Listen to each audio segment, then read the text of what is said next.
of living the good life. I think we can all agree on that. And today, I'm going to be talking about breaking bad habits. Because I think we can all agree that having bad habits in your life will also be a blockade in between you and living the life that you want, a full and beautiful life. We all have our season of wrestling with bad habits in life. Sometimes we overcome our bad habits, and sometimes those bad habits overcome us. One of my bad habits that I've struggled through in life is homework. Staying on top of and actually doing homework in all my years as a student. That was never something I enjoyed or wanted to do, and I usually could just kind of skate by. School came pretty easy to me, and so whether or not I did the homework, I kind of got everything. As long as I was kind of half paying attention in class, everything worked out all right. Until 9th grade trigonometry. Oh. Like all of a sudden, not only am I in high school now, but I have to care about triangles. Like, I have to care about triangles for an hour and a half every day. I have to care a lot about triangles and what makes them triangular. I don't even know. And so I've found it even more difficult to apply myself and do that homework, and it resulted in my worst grade ever. That B- still cuts deep. So I learned a valuable lesson that semester. Let's avoid math classes. And so here I am doing something completely non-math related. I don't even count how many people are here on Sunday mornings. So whether it's something trivial like nail biting or homework, or even if it's something more serious like chemical abuse or stealing or lying to get away with it, there are some core principles at work in our brains that lead us to form habits. And the better we understand what's going on that leads us to form habits, then the easier it is to make a plan to break those habits. And that's what we're going to do together today. We're going to make a plan to help you break bad habits so that we can all start living the good life together. Sound good? Okay, let's do that. So, a few years ago, a book hit the New York Times bestseller list that became an instant classic in the ways we think about the power of habit. It was aptly titled, The Power of Habit. So, it was written by a journalist named Charles Duhigg, and I'm going to lean a bit on Mr. Duhigg and his research for some of my thoughts about habit and where it comes from. And if you really want to dive into this topic more from a very kind of social science perspective, it'd be a great book for you to get. And now I'm going to present to you kind of his main thesis about the nature of habit. And this is something that's well researched, and it is this: the habit loop. See, any of you who have fought a bad habit know that it's more than a simple choice to do the wrong thing. Somehow, there's a compulsion that underlies a habit that goes deeper than your thoughts or your decisions. And scientists have proven that a habit forms because of this habit loop, a cycle. And it starts on the left side with a cue. So some sort of stimulus that drives you to enact your habit. So it could be stress in your life, or it could be a particular person. Maybe that person causes stress in your life. Or, for those of you who have tried or have successfully quit smoking, you know that there are cues in your day that will trigger you to the desire to smoke, whether it's dinner time or getting in your car, things like that.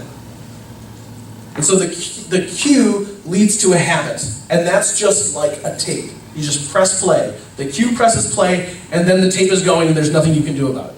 Because it's not something you're thinking about, it's something that has been hardwired into you. And then, there's something else behind that. There's a reward. You derive some sort of pleasure from the habit. And so, the habit itself is just a means to get to the reward. So between the cue and the reward is this cycle that gets hardwired into you, and in terms of your own willpower, there isn't a whole lot you can do about it. That's what science says. Scientists have proven that habit forms because of this habit cycle, from cue to habit to reward. And so the problem beneath the problem, when we're dealing with a bad habit, is this. If you're trapped in a cycle of habit, it isn't enough to give yourself a slap on the wrist and say, work it out. Figure it out. Be better. That's never going to work. Because that cycle of habit takes control. And you can't think your way out of it. You have to plan your way out of it. So what's the solution? Well, the thing that Charles Duhigg and many other people will say is the best way to break a bad habit is to form a new habit. So if you think of it like a tape, like I said, the habit is a tape that the cue presses play. You need to dub over that tape, right? For those of you who remember tape, right? You need to dub over that tape. Okay, maybe it's a rewritable CD. That's not even a thing anymore, is it? No. So, oh boy. You need to replace the bad habit with a new one. And you actually take advantage of this cycle. You take advantage of the way that a cue stimulates a habit that results in reward when you replace the bad habit with a good one. Something that helps you become someone that you want to be rather than someone that you regret you are every time you follow through on the cycle of habit. So building good habits in our lives can actually erase a lot of the failed attempts in our past. I was recently invited to join the community board of directors at the YMCA in Andover. It's just one of the ways that we as a church are connecting with the community as I'm tapping into different community organizations and stuff like that. I'm really excited to be a part of that. And I was in a meeting with the executive director of that YMCA, and she told me this awesome story of how that institution is affecting lives. She had someone sit down in her office and tell her the story, how she had been estranged from her father for years, for a lot of the reasons that separate all of us from family members for a short while or a long time, family stress and relational conflict. But one day, out of the blue, she got a phone call from her dad. He said, I got this thing in the mail that says I can go to the YMCA for free because I'm old or something. What can you tell me about this YMCA bit? And so she says, well, I'm a member, so I'll take you there and we can check it out together. And that was the first step in to a new habit for her and her father. They began walking a few mornings a week together. And that habit of walking together not only strengthened their bodies, but it strengthened their relationship. So after years of being apart and being fragmented, this new habit brought them back together. She came in to talk with the executive director to say, my dad passed away 6 months ago. This is the first time I've been able to bring myself to come back to this place that became so special for us. And I just wanted to say thank you, because our story would have ended so much differently if the YMCA weren't here. It's because of that habit. It rewrote a broken story. And I want you to write good habits into your lives, to rewrite your broken stories too. I really like the scripture that was read a little bit ago. It's just some words of advice written to a church, not so different from this one, but it was just a long time ago. It was a new church. Of course, back then all the churches were new churches. New church like us, and they're trying to figure out the ins and outs of what it means to be followers of this guy Jesus. And the author writes this. He writes, so don't lose a minute in building on what you've been given, complementing your basic faith with good character, spiritual understanding, alert discipline, passionate patience, reverent wonder, warm friendliness, and generous love. Man, that's the kind of person I want to be. Don't you? Isn't that what we all want out of life? To have good character, spiritual understanding, alert discipline, passionate patience, reverent wonder, warm friendliness. For those to be the things that define who we are. And if, you're doing an interview about someone, if someone was doing an interview about you, these are the words they'd use to describe you. Well, how do we build habits into our lives that help us become more like that and less like the people we don't want to be? So there's really 3 ingredients I want to talk with you now. 3 ingredients that help us become that kind of person. To write new habits into our lives. Okay, 3 ingredients. The first one is belief. So Charles Duhigg, this is in his book based on social science and journalism, he says that belief is an ingredient and a skill that makes habit change possible. You have to believe not just that you can do it, but you have to believe that there's something bigger than you in this universe that wants you to succeed, that wants you to overcome the problems that are standing in your way. In AA, which I know lots of my friends here have been helped by that program, they call it a higher power, right? That's the something bigger than you. That's what you place your belief in. And that's why it's so key to the 12-step recovery process, because being trapped in a bad habit can feel so hopeless. Being trapped in addiction can make you feel powerless. But belief brings with it that hope, that change can happen, that there's a future that's better than today. So belief is critically important for forming those new habits. The second ingredient in forming a new habit is connection. In his book, the author quotes one of the authors of a 2005 study on the power of AA's method. And he says, quote, "Change occurs among other people. It seems real when we can see it in other people's eyes." So that's why support is so important when you're trying to make a life change. You need people around you who know that you're in process, that you're working on stuff, and are there to help you, support you, hold you accountable when you're screwing up, and encourage you to keep moving. That's still worth it, and you can do it. That's why when the Vikings play this afternoon, they aren't going to do it at their practice field.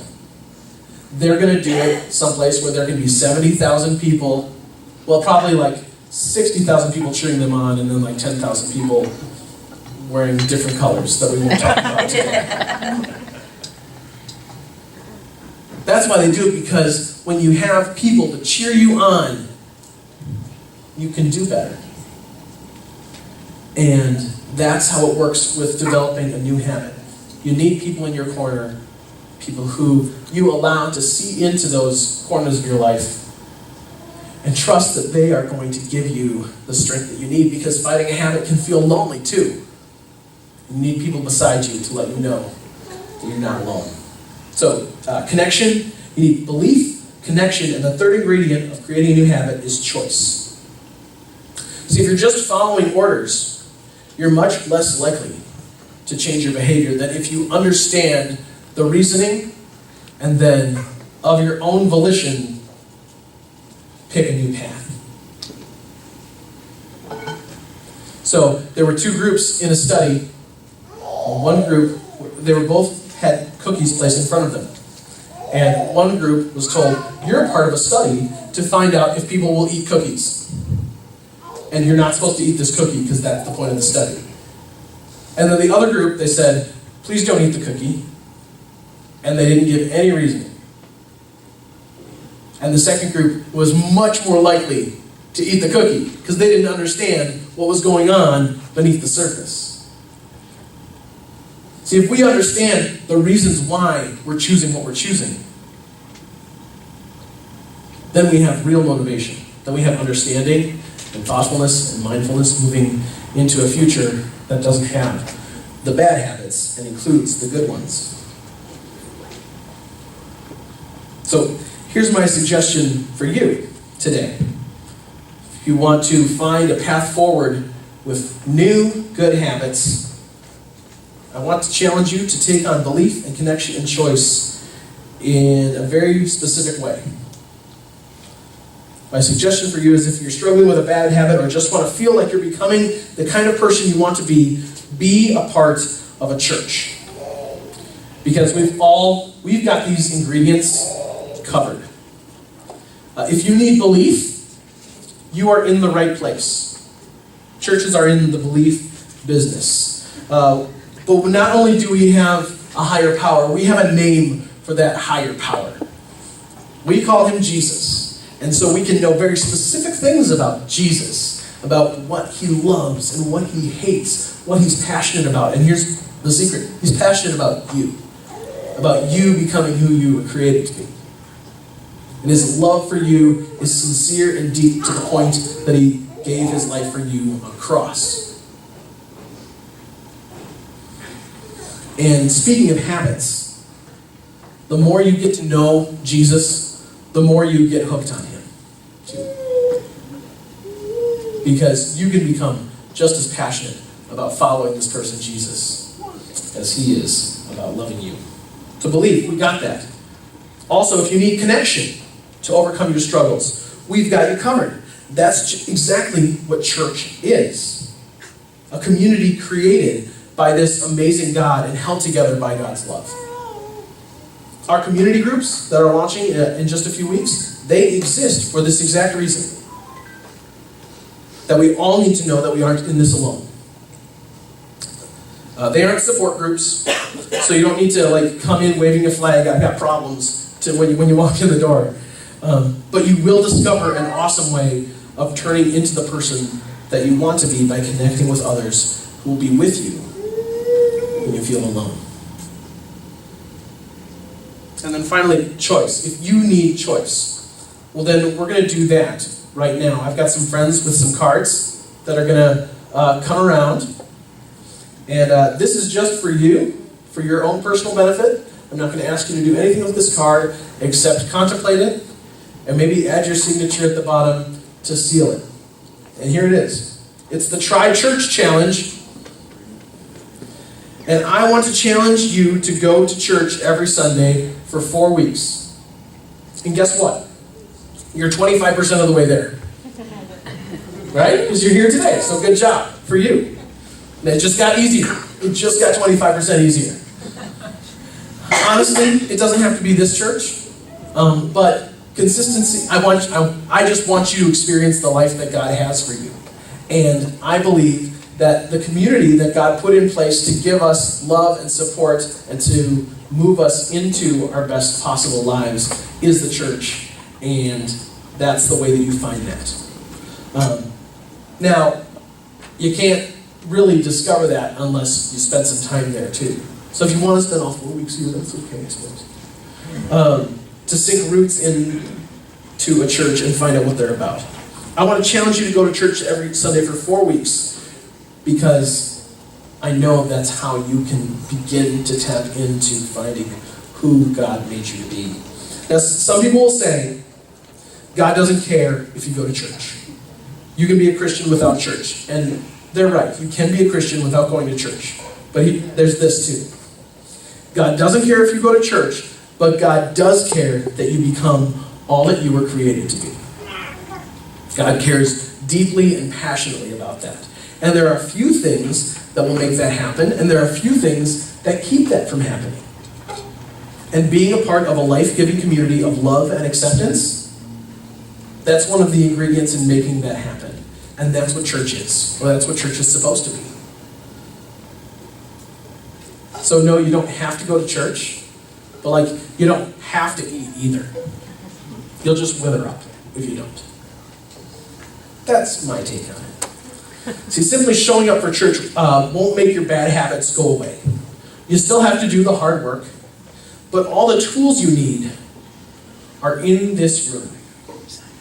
All the tools you need to move forward in life are in this room right now.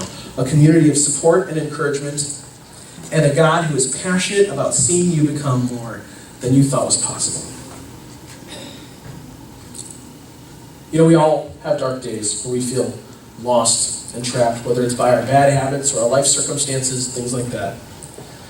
I was having one of those days. I have those days. And I was having one of those days a few months ago. I couldn't sleep, so I found myself awake and in my living room at 4 a.m. with nothing to do. And I noticed that it wasn't silent. One would expect it to be utter quiet at 4 in the morning, wouldn't you? But it wasn't. We have some giant oak trees around our house, and the birds were just losing their minds. They were being so obnoxiously loud at 4 a.m. It's still completely dark outside. And they are singing like it's already morning.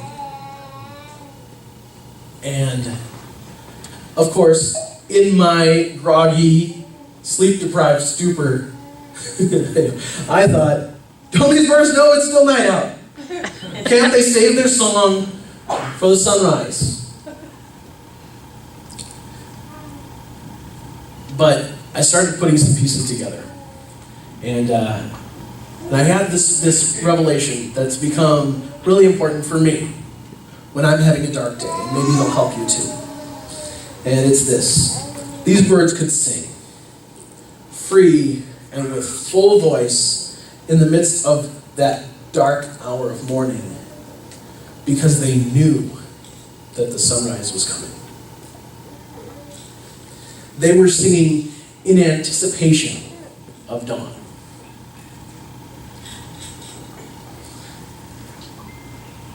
And maybe you're facing a dark day. Maybe you're trapped by some of the behaviors I talked about today. And yet, you're here. You're here on the morning that I'm talking about how to find the sunrise, breaking bad habits, starting a new life. And I believe your presence is just like those bird songs at 4 in the morning. It's the first glimpse into a bright and beautiful future that God's preparing for you. And maybe you can't see it with your eyes right now, but you can start by believing it right now. It's the first glimpse into the future.